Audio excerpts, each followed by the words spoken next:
26 नवंबर को 2020 में किसान जत्थेबंदियों ने दिल्ली पर धावा बोला और उसके सारे रास्ते जाम करके वहाँ कहा गया कि जो प्रधानमंत्री ने 3 कृषि कानून बनाए थे वो काले कानून है।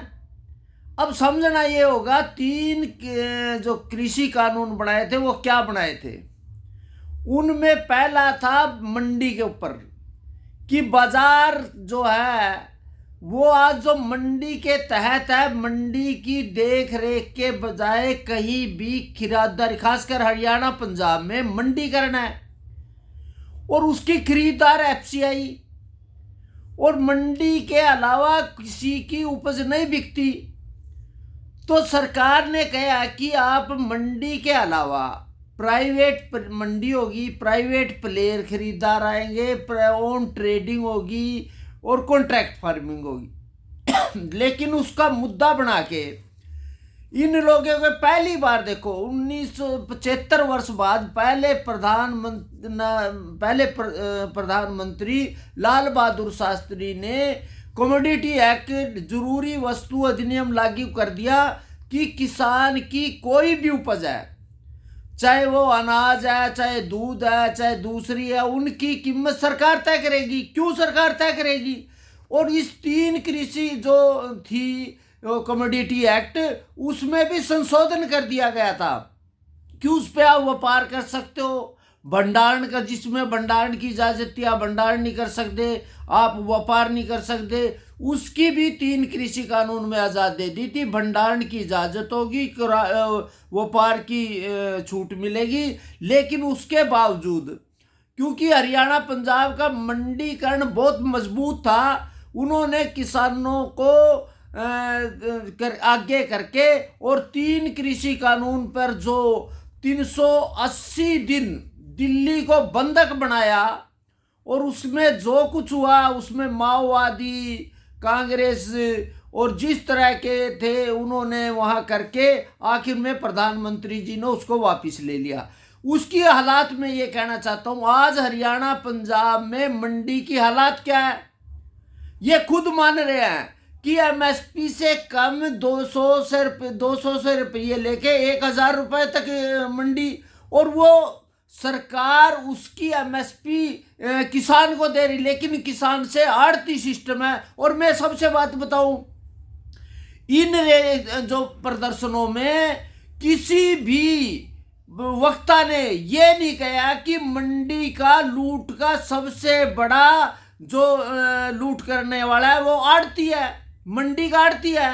क्योंकि जो भी फसल है, जो सरकार ने कहा मेरी फसल मेरा ब्यौरा, वो आड़ती के अलावा से बिकते हैं, वो बिचौलिया है।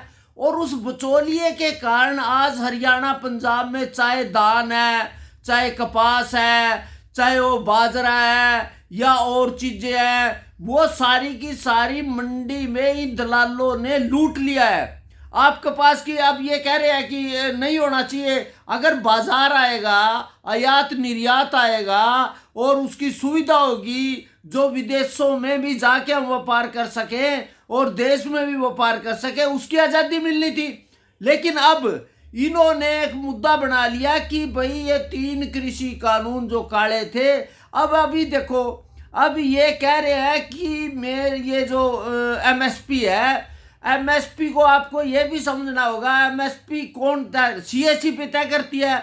और उसकी पहली ये है कि उपभोक्ता को देखते हुए, महंगाई को देखते हुए कीमत तय होती है। लेकिन बाजार, तो अब बाजार की बात आएगी, बाजार का गला घोट सरकार ने रखा, क्योंकि बाजार में आप सरकार भंडारण नहीं कर सकते, व्यापार नहीं कर सकते।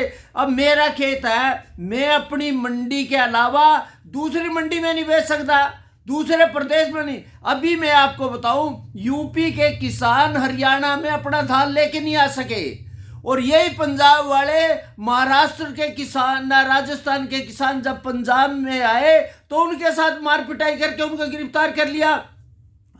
तो इस तरह की जो हवा बना रखी, अभी उनकी जो मांगे हैं, अब उस मांगों को लेकर आज पूरे देश में इन्होंने प्रदर्शन किया। मैं ये कह रहा हूं कि जब तक किसान को लिबर्टी नहीं मिलेगी, जब तक किसान को बाजार नहीं मिलेगा, कीमत के हाँ एक बात है, आप कीमत तय कर दे सरकार, भाई कीमत से कम नहीं। अब ये जिस तरह की बातें हैं, अब इसको जब बाजार जहां भी है, अब सरकार में कर रखा, तो उस पे जो है रिजर्व प्राइस की बात हो सकती है कि भाई इस रिजर्व प्राइस से कम नहीं बिकेगा। लेकिन इस तरह से जिस तरह इन्होंने पहले अफवाह फैलाई, अब अपनी मांगों के लिए करे, लेकिन आज जो किसान की दुर्दशा है वो 3 कृषि कानून को रद्द कराने के कारण हरियाणा, पंजाब और पूरे दुनिया हरियाणा के देश के अंदर किसान जो मारामारी हो रही है, उसका कारण है इन लोगों ने अफवाह फैला के और दिल्ली का घेराव करने के कारण 3 कृषि कानून किसानों के लिए सबसे दुर्भाग्यपूर्ण है। अगर 3 कृषि कानून होते, आज बाजार हमारे हवाले होता, विदेशों तक हम वो करते।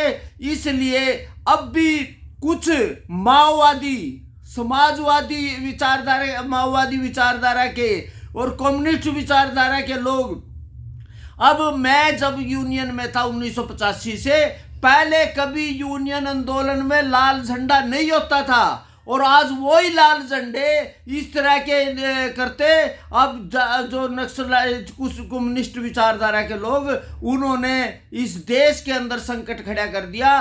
किसान को लिबर्टी चाहिए, आज़ादी चाहिए, पर निर्यात प्रतिबंध से हटाना चाहिए, हमारे को बाजार में प्रतिशब्द। अब आप बताओ, ये बीज पे भी पाबंदी है, अपने जो जेनेटिक टेक्नोलॉजी का बीज है, जी बीज पे विरोध हो रहा, और किसान ही विरोध कर रहा। जो इतने उन्नत बीज है, जो आप क्या कपास तो 7 कपास पे जा पहुंची, जो तरह की बीमारियों के उस आप उन्नत बीज का विरोध करोगे, उन्नत टेक्नोलॉजी का विरोध करोगे, आप उसमें तरह तरह के सवाल रखोगे।